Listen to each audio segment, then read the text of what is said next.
One moment. Okay, it is recording. Hello, English literature teachers, lecturers, and what have you. I'd call you all by your first names, but I am not familiar with every single person on the English literature board, so please excuse me. Anyhow, my name is Michael McWeeny. And today I'll be conducting a video presentation on the key argument which is evident within Jonathan Bates's extract from Ted Hughes, The Unauthorized Life. Jonathan Bates's analysis of the very sly relations that occurred between the marriages of Sylvia Plath, Ted Hughes, and Assia and David Weevil gives readers an understanding of just how complex and almost agonizing the life of Sylvia Plath really was. The unfortunate life of Sylvia Plath is not the primary focus within Bates's piece, unlike many other readings of the life of Hughes and Plath. In Bates's piece, there is no real main argument as such, as Bates is simply proposing and giving a clear and concise account of the events which took place between Hughes, Plath, and the Weevils, without sharing his opinion too often. However, from what I have taken personally from his writing, the main argument, which is a recurring theme within Bates's piece, is an argument against Ted Hughes as a person. An argument which poses Ted Hughes as a monster of a man to be married to, where Hughes is placed in a position where he should be liable for the suicide of Plath. Bates's argument against Ted Hughes has merit, as it provides a clear illustration of just how disloyal and relentless Ted Hughes was as a person. Bates gives many examples which depicts Hughes as a sly and heartless man, a man who should never have agreed to marriage. According to Bates, the cracks in Hughes's and Plath's marriage began to appear after Plath supposedly caught Hughes kissing their subtenant Assia Weevil in the kitchen during a lunch. These cracks spread throughout the glass of the relationship and began to shatter any hope of Hughes and Plath restoring their marriage, as Plath picked up on signs of a relationship growing between Hughes and Weevil, such as when Plath picked up the phone to the pretend voice of a man, who was supposedly Weevil, as she realized she had been caught out by the wife of her newfound lover. Horrific stuff. Brutal. Very brutal. I shall continue. Bates states how Ted Hughes' birthday letters gives little biographical help in the events which took place. So Bates critically analyses such poems with the aim to gain a deeper understanding of the life that Ted Hughes lived. Bates also makes connections between the events which took place and the writing style of Plath's poems.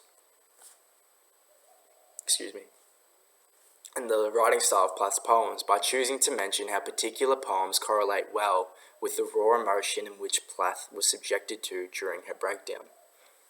To exemplify on this point, Bates states how the poem Burning the Letters was written by Plath to describe her actions after she picked up that ill-fated phone call, where she burnt all Hughes's manuscripts in a fire in her garden. Furthermore, Bates's argument of Ted Hughes being a manipulative and disloyal man is evident in Hughes's poem Dreamers, where he blames Weevil for finding him and seducing him, making her look like the one who was at fault for his proactive affairs with her. He says in this poem Dreamers, "We didn't find her, she found us, and that she sniffed him out," which places Weevil in a position where she is the instigator of the affairs.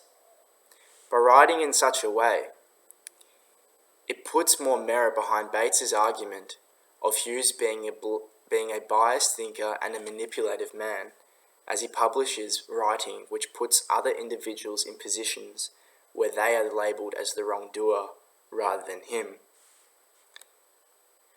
Bates's argument against Ted Hughes' personality traits is relevant to the poems of Plath, as Plath describes Hughes in a similar way, which is evident in The Rabbit Catcher, written by Plath. In The Rabbit Catcher, Plath states how the constriction of a relationship is unhealthy and is causing her more pain than happiness. But this was written after the lunch with the Weevils, which indicates that after the incident, Plath was no longer happy being with Ted, which reiterates this notion of Ted Hughes being a narcissist. The argument which Bates has put forth is a clear correlation with Sylvia Plath, as she openly admits that she was deeply hurt through her writing and expressing these feelings within her poems which we have read in English literature this semester. Bates clearly illustrates and gives perfect accounts of exactly what happened between Plath and Hughes. And personally, I believe that Bates is outlining that Hughes is to blame for the suicide of Plath, as he embodies the actions of a narcissist, a very sly man within relationships. Both these books, this is Sylvia Plath's and this is Ted Hughes' birthday letters, have various accounts of their feelings for one another throughout each of the poems that are written in both books. Very interesting reads.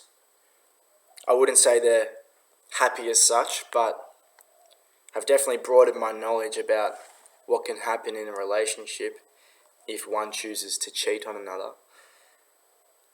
But I thoroughly enjoyed learning about Sylvia Plath's life and the life that Ted Hughes chose to live. I have had a wonderful year, wonderful year at Deakin. English literature has been awesome.